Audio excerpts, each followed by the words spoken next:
What is going on, everybody? Grayson here from Poke Profit. Welcome back to the channel. Today, we're going to be auditing some of my investments. We're going to be taking a look at the compound annual growth rate based on my purchase price, market price, and when I bought the item. Now, we're not going to go through every single item I own. The reason for this, these were the very easy ones that I could find the purchase price and purchase date for. A lot of my ETBs and stuff, I would have to go onto Facebook and, find the day that I paid someone for the items. It would just be a bit more work. So for now, this is what we have. And I think it's still going to be very interesting. I was kind of shocked with how some of these investments have actually performed compared to other ones. Now, before we get into this and I show you the actual compound annual growth rate, I kind of want to do a test with you guys. And you can leave a comment down below if you want, if you're not afraid of being wrong or right.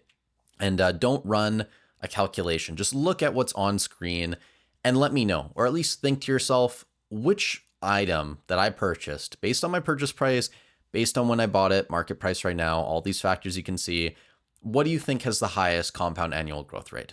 Just gut instinct. You can pick a couple of them. We don't have to be exact here, but I think it's an interesting exercise. And then in a couple minutes, you guys will see the exact numbers for all of these. So before we get into that though, I did just kind of want to walk through some of these and my thought process when I was buying them. Would I go back and buy these again? Team Up Sleeve boosters. I have 4 of these, an art set. I got it from Hobbiesville. I think at the time it was like 70 Canadian, in that range. The Evolving Skies ones, I didn't buy the same day, I don't believe, but it was in the same time period. And you can see here, this is the USD. So 51.54 for a sleeved booster of Team Up Evolving, 13.59. You can see the market price here. I mean, these have done very well. They're definitely not my favorite investments. I don't like storing sleeve blisters. You guys know, I think you do have to factor in your time when it comes to investing in this stuff. If you can sell an art set or multiple art sets to one person, great. Like that's a decent use of your time. But if you have to sell these off one by one or in lots of 12 for some of the cheaper sleeve blisters instead of like 36 at a time or 144 in a case, it can definitely eat into your margin, the amount of hours that you're putting towards that. So just keep that in mind. Storing them as well, definitely not as efficient. And shipping, I mean, some people, they're really particular about how a sleeve blister will show up if they're planning to present it, right? So you can't just throw them in, at least in my opinion, you can't just throw them in a bubble mailer and hope for the best. If it comes damaged, you're probably going to have issues with customers. So these are all things that you do need to consider. After that, Divergent Powers tins and Crown Zenith tins, I brought up the Moltres promo. When I ordered these, I ordered a case of each. So I had the Moltres, Articuno, Zapdos. The only ones I have remaining are the Moltres ones. That's why we're using it in this video as well. The Divergent Powers tins, these prices are all over the place on TCG Player, even though I think they're basically the same product. I mean, the promos, as far as I'm aware, are fairly close in price and not really expensive. You have 2 Evolving Skies in here, 2 Astral Radiance, and a Brilliant Stars, if I remember correctly. So it's really just pack value, in my opinion. And I still think they're kind of cheap because what's Evolving Skies going for? Like $40+ at this point. I mean, that alone is basically paying for the price of this tin. And then you have the 2 Astral and the Brilliant on top and the promo, which adds a little bit of value. But I would not buy these if I could go back in time. Definitely regret this purchase. I could just put more money into Fusion Strike booster boxes, Lost Origin, obviously Evolving Skies at the time I think was maybe $500 or $600 USD. So there were so many better choices where I could have put my money. I bought them. It is what it is, but definitely something I recommend you guys avoid doing in the future. And then PCTBs, Fusion Strike, Brilliant Stars. I bought a case of each of these. I had a case of Lost Origin as well. Did end up selling those all last year. Made pretty solid money on them.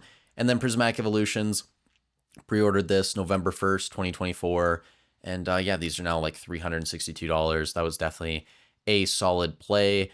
Before we talk through the booster boxes and bundles, did just want to say if you guys are enjoying the content, I'd really appreciate if you leave a like on the video. It helps out a ton, getting these videos pushed out to more people. If you hate the content too, you could leave a dislike on the video. Honestly, it really doesn't make a difference. YouTube sees it as engagement, but if it makes you feel better, all the power to you. I appreciate you guys. Also, ton of useful links in the description. The market spreadsheet here. So if you want eBay data that nobody else is really tracking, that's the place to be. mentorship program consults if you want to work with me one-on-one this year. The mentorship program, you get access to a great network of people as well. So I really think the value of that's just going to keep growing as time goes on.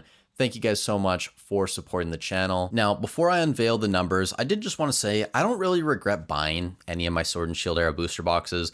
Obviously, I do regret not putting more money into Fusion or Lost Origin or even Evolving over Brilliant Stars being my largest position. But just in general, they've been amazing investments, so I really don't regret it that much. Same thing with booster bundles, the Lost Origin ones, Silver Tempest. Silver Tempest, funny enough, and we'll talk about this here in a minute, I really didn't like this purchase at the time, but just based on the results, I was kind of surprised how well it's done. Crown Zenith, I maybe overpaid a little bit when I first started buying these, and you'll see if we go back in here, there's going to be two different purchases. So one, this was from Hobbiesville later on in 2024. The earlier one was from Walmart, and I was buying in quantity at the time, but some of these are split. Same thing with Evolving Skies. You'll see the difference a year makes, and more importantly, the price difference, the entry point there. But yeah, like Crown Zenith, I probably overpaid like a couple dollars, I think, at market, but I'm happy that I bought these. They've done super well. And then 151, these were an absolute no-brainer when they were restocking at Walmart late 2024, early 2025. It was just one of the best investments you could have made at the time. So with all that said, if you guys are ready, I'm going to unveil these. Definitely think about which one is the highest in your mind or will be the highest here. I'll give you guys a couple more seconds to lock in your answer. 3, 2, 1, and here we go. So these are the compound annual growth rates of all these items. And to no surprise, at least to me, the Prismatic Evolutions PCTB was the highest. And this was a no-brainer at MSRP. If you could have bought cases of these, you got the pre-orders very early, like 8 a.m. the day it was announced. You're laughing. You're doing amazing. Great buy there. Even if you only got a couple like myself, still amazing ROI. And honestly, even if you bought these like middle of last year around $200, $210, $220 USD, you've probably still done very well already. I mean, I'd have to calculate the numbers, but just great overall set is Prismatic. Amazing promo card inside with the EV. And yeah, God Pack potential, all the jazz with Prismatic Evolutions, absolute no-brainer. The real shock to me, though, was Crown Zenith actually being number 2. The booster bundles that I bought late November 2024, this was when the boom was really starting. And at this time, I was trying to buy as much as I could possibly buy, right? Like every dollar I had essentially that was extra outside of budgets and all that jazz. Like don't go into debt for Pokemon, guys, ever. But every dollar that I could possibly put into Pokemon at the time, I was. Whether it was Paldean Fates, Crown Zenith, I bought ETBs too, so I got to double check what the CAGRs on those. But the bundles, bought these from Hobbiesville, and it was around $36 a bundle USD. These are almost $150 now on TCG Player, 226.24%. That is the second highest, behind only the Prismatic PCTB. Now, I do want to point out there are probably other investments that are performed better than both of these, but I just don't own them, right? So for me, these are the things that I own that I could find the exact numbers on. Just keep that in mind. I feel like that's important and something that I have to reiterate too, because a lot of people watch these videos and I don't know, maybe they just don't listen super well and they don't understand it's my portfolio, but this is what I have, right? And I'm happy with it for the most part. Outside those, I guess we can point to Team Up Sleeve Blisters, 146%, amazing. Kind of shocked me how well these have done. Team Up in general has just exploded, and that gives me some level of confidence for Evolving Skies, whether it's the Sleeve Blisters or also the booster box, which is something I do want to point out right now before I forget. The first box I purchased back in June of 2024, I paid $706 for USD, approximately. That's the conversion. Market price now being a little over 2,500. That's about 113% compound annual growth rate from that purchase. Whereas the one I bought last year for almost $2,000 USD, not doing so hot, 47.56%. Now, could this go higher this year? I think it could. Like Evolving Skies, just looking at where Team Up is, that booster box being 10K, I think there is still a decent amount of runway on Evolving Skies. But it is making me kind of reconsider my philosophy, I guess you could say, about investing in these S tier sets once they get to, let's say, 5 to 10x MSRP, maybe even a little bit higher, like 15x. Even if it is that God tier S tier set, there might be a time where we should just be moving on. And maybe it's before that. Maybe it's 4x MSRP or 8x. And we'll see how things play out. At least to me, right? I think the issue with just looking at the compound annual growth rate is it kind of ignores a lot of factors that probably won't be repeatable for other sets in the future. So you can definitely learn a decent amount from it, but the print runs are always going to be different. The market cycles are going to be different. So sure, there are definitely things that we can learn. Obviously, I think when you just look at the best performing sets, generally it's the stronger investments that have done the best, but at the same time, there will be outliers that for whatever reason maybe come from a weaker set. I'm thinking Obsidian Flames PCTB. Nobody thought Obsidian Flames was a great set, but the Charmander promo absolutely exploded. That's been hot.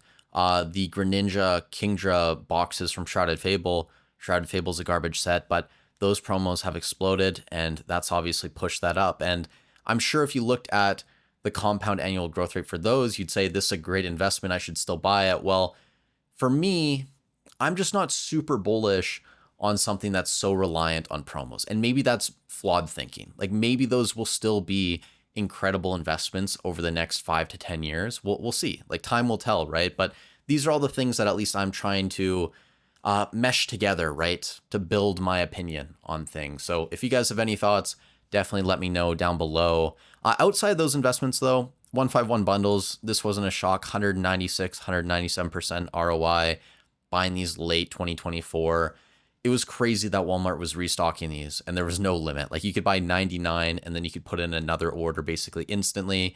If I had, I want to say like $100,000, $200,000 more at that time, I probably would have put it all into 151 booster bundles. Like it was such an obvious decision when these were getting restocked. When the prismatic regular ETBs came up for pre-order, there was no limit on those either. And obviously they didn't ship them in sealed cases, but even just the loose ETBs, getting them for about $55, $60 USD converted, it was absolute no-brainer, free money.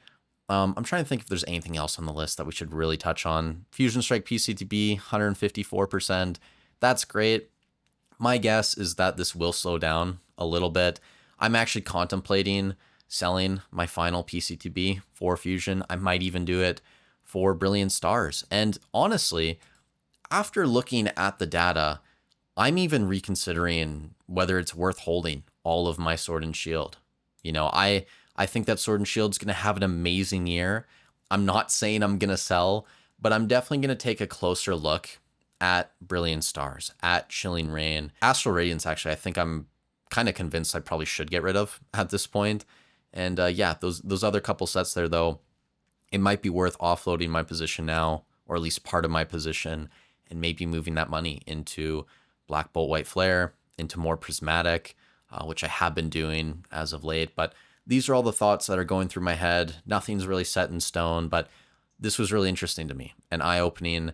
I would definitely recommend you guys do the exact same thing. I mean, maybe there are some of you guys out there who already do these calculations on a quarterly basis or yearly basis for your investments. But if you haven't before, it's definitely an eye-opener for sure. So with all that said, thank you guys so much for watching the video. As always, stay safe wherever you are in the world, and I'll catch you in the next one.